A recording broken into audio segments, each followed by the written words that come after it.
Hi, this is Henry Winkler. Hi, this is David K. Harbour. Hey, Debbie Gibson here. Hi, this is Chaz Palminteri, and you're listening to Marta on the Move. You better listen. I'm your host, Marta Mazzoni. Join us as we connect culturally through lifestyle, travel, and entertainment. Hey guys, Marta Mazzoni back on the mic. I was taking a walk this morning and I had to run inside and just record what I was feeling on my walk. And I would definitely categorize this episode as a lifestyle episode. If you listen to a couple of my previous episodes, you will notice that I'm veering into a lot more lifestyle right now, just because I feel like that's where everybody kind of is. It's where everybody needs to be. I know that's where I am in my life, and that's what I'm speaking to right now. This episode is entitled pretty much like, are you an idea person? And my number one tip for idea people out there that just can't fulfill all of their ideas or reach the finish line on some of their ideas. So let me back this up. Reason I'm talking about this is that I am an idea person. And for years and years and years, I always thought that was a bad thing. For years. I always thought I was too flighty. You know, I thought I was too annoying, honestly. Always coming up with different ideas, and people were, not annoyed by them, but in my mind, I was annoying people by them because I would think of all kinds of different ideas all the time. And I never thought of myself as a creative person, ever in my life. Yeah, truly. It wasn't until I broke apart the word creative that means the word create. Like, basically anybody creating anything is a creative. But to me, a creative is like person that, like makes this amazing artwork and like has this natural talent for singing or watercolors or dancing, or a ballerina is creative. That's kind of the way I grew up thinking. I never thought of myself as a creative. And the fact that I had all of these ideas, I did not think of them as creative ideas. I just thought of them as great ideas. I would truly think they were great ideas, but I wouldn't know how to implement them. So say I would have one of my ideas and I would go with them. I would go with that thought, that concept, and I would try it out. I would try to manifest it, and I would hit a roadblock. Always hitting a roadblock. And usually that roadblock is something I don't know how to do, or I am not good at. I don't know. Let me know if you are on the same page with me on this, but you hit a roadblock of something. I'm getting comfortable now. I'm just getting comfortable now that I'm talking about this, because this was a fascinating enlightenment that I had recently that from a friend. So I hit a roadblock in the past, and say it was coding. I'm gonna use coding because I am terrible. Like, I do my own podcast stuff. I edit all this stuff, and I'm terrible at coding. I'm awful. I like websites. I just can't do it. So I would reach something, say for example, using the example of coding, that I would hit that roadblock, and I would say to myself, I'm giving up. I'm giving up. Obviously, this idea was never meant to be formed. This was never meant to be created. It was a bad idea, apparently. And also, you're lazy, Marta. Marta, you're lazy. You didn't want to learn coding. Shame on you. You couldn't hack it. You couldn't, pick up all the pieces and make it into what you wanted to create. So that's the way I used to think. And when I say used to, let me be very specific here. This was like a month ago. So I've been feeling this way my entire life of this feeling of failure that you have from these ideas that you have. I've been getting this feeling of failure of ones that wouldn't be manifested. And hold on one second. Phil's really loud upstairs. Hold on.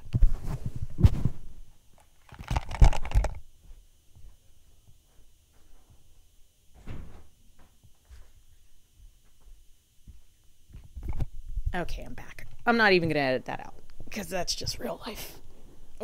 Doing things from home, that's just what you get. Phil's upstairs. My husband's upstairs. I'm downstairs. He's probably going to walk down here and hear me talking to myself into a microphone and just shake his head and walk away. Anyways, where was I? Ideas. Yeah, sorry. Failure. Up until a month ago, that's how I felt. That I was like a failure with all of my different ideas that never got to reach their potential. I've always been a person that can look at other people's ideas and tell them exactly what they're doing wrong.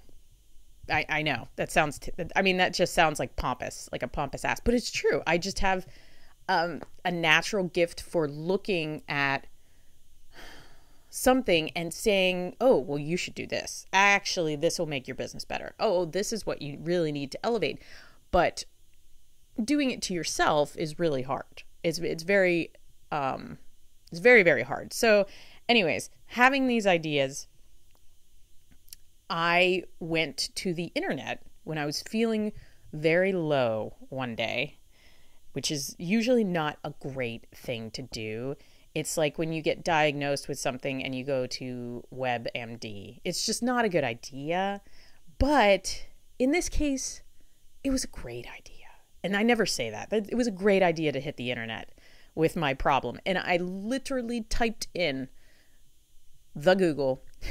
I typed in, I am an idea person, but I can't always reach the finish line, or I can't always get something done. I think I tried it a couple different ways because honestly, some of the things that came up were a little like, ooh, what is this? Of course, most of the stuff was crap, but I read a few articles that really shifted my mindset about the way that I think about myself. So the first one was top careers for idea people, which I never investigated before. And one was a trendsetter. Hey, a trendsetter was one, a designer, like a wardrobe designer. I don't know if you guys have ever seen me, but yeah, I don't think that's happening. A business consultant, a creative consultant, a futurist, which I'm sorry, I didn't know was a career path. If anybody, raise your hand if you knew that a futurist was a thing. Yeah, didn't either. I still don't even know what it is. I would assume they work for NASA or I don't know. Who knows? Futurist. And those were just a few of the careers for an idea person, which I never ever thought to look at. So that made me feel a little bit better, but it still wasn't answering my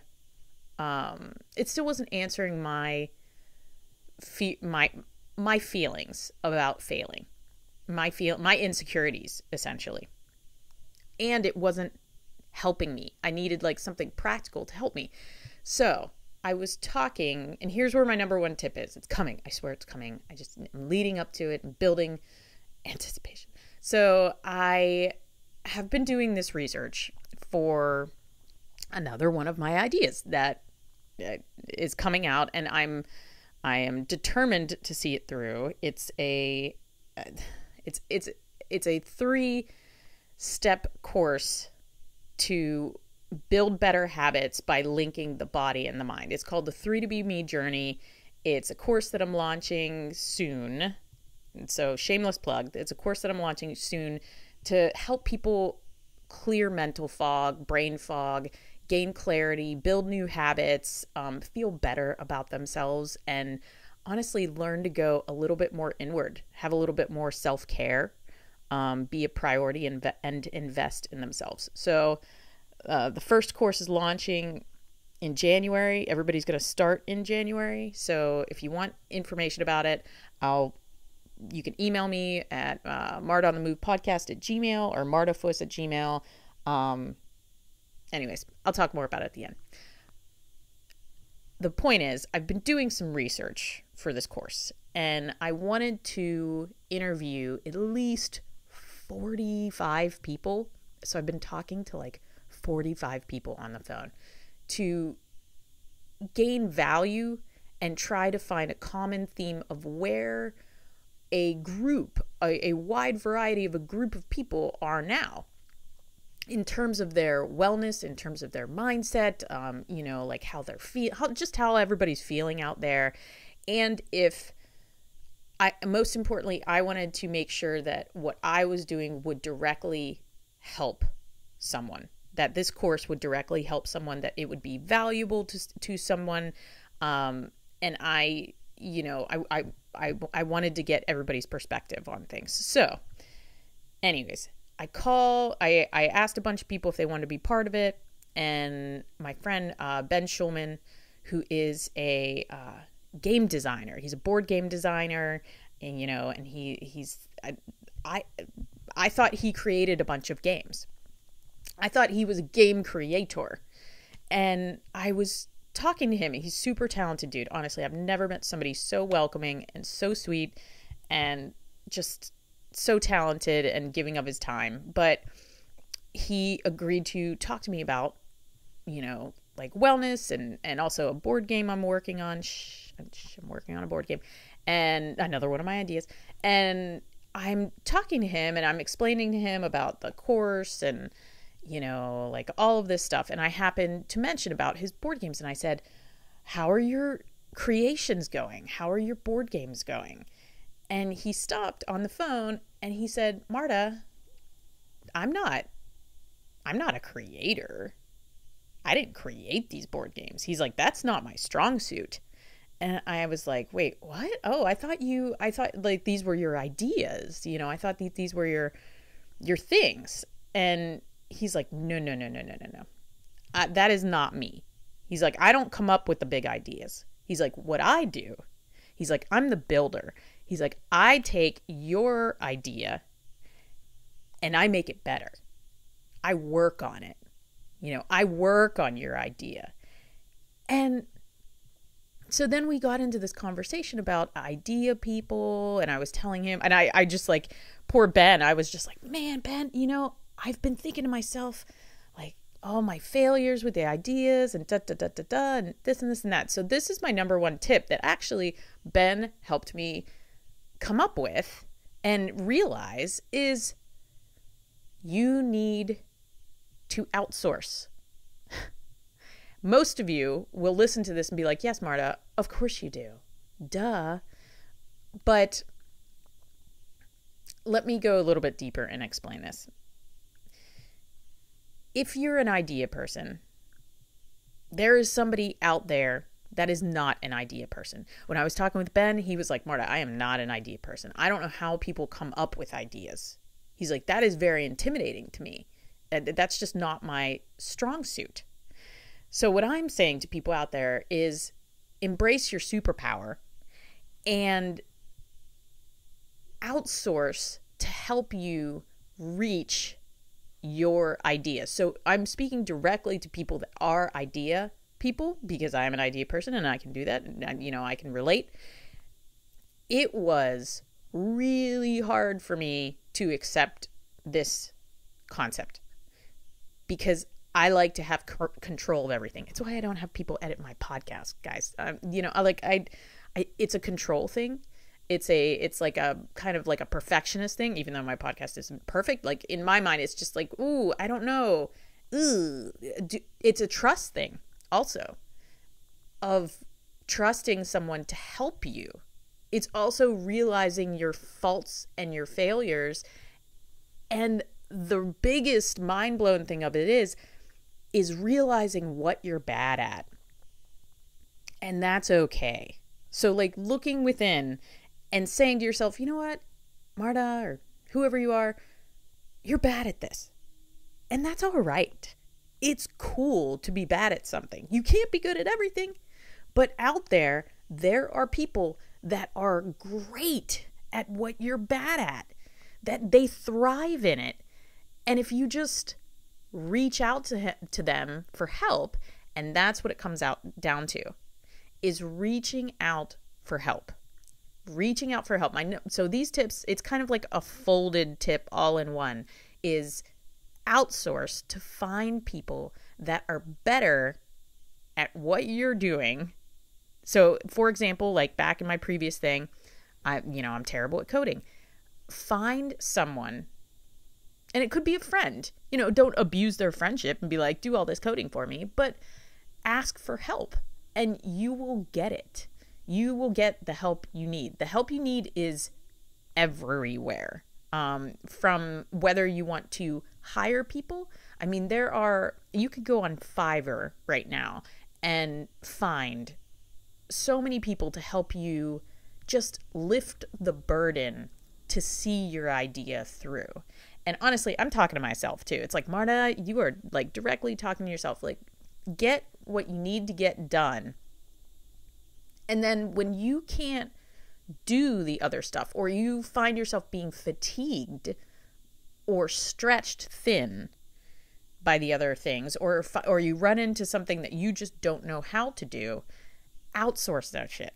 Just fucking outsource that shit. Call a friend that knows about it, who might know somebody that can help you, and then your ideas will start to take shape. And also, talking to other people about your ideas in this way will show you if it's a viable idea in the first place. If you talk to, this whole thing with coding, that I don't know why I keep coming back to coding, but for me it's very intimidating. So it's a great example. If I took what I wanted done to a coder and they were like, yeah, that would cost you thousands of dollars. Well, then, you know what I mean? Like, it puts it in perspective. It doesn't just hang your ideas out there like a flag and, you can't get them done. At least you know in the beginning if that idea is going to be viable for you. And maybe it's not viable for you right now, but maybe 10 years from now it might be. But at least you can shelf it and go to the next idea. So, anyways, I hope this helps somebody, because I was really struggling with this. It just woke me up a little bit. It really woke me up a little bit. It really taught me a lesson, and I truly believe that we are all just students, just learning. No matter what age you are, you should constantly be learning something, anything, to improve yourself, to take care of yourselves and expand your mind. And this totally expanded my mind. So, number one, thank you, Ben Schulman. You're the best. That really, it's amazing how like one thing someone can say to you really resonates. And then you listen to so much crap and nothing resonates. But sometimes somebody says that one thing. So I hope in my podcast somewhere I said one thing that somebody will take and be like, yes, I get it. I digested it. I understand it. I absorbed it, and it is helping me. And that's all I want to do. So I hope that helped. If you guys want any more information, or if you yourself are experiencing brain fog, cluttered brain, you're kind of like in a rut, you're in a funk, I am specifically putting out a course for that. It's a course that connects I'm just going to say tactfully. It's tactical. It's a practical and tactical guide course, step by step, that will connect your body and your mind, give you clarity, eliminate brain fog, create new habits.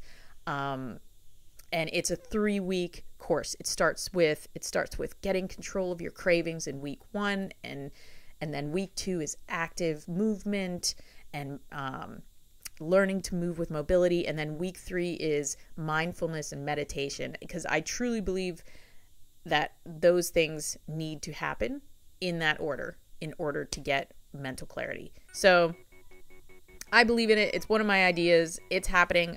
Beta launch is happening on November 27th. I'm only taking 25 people for the beta launch, which is half price.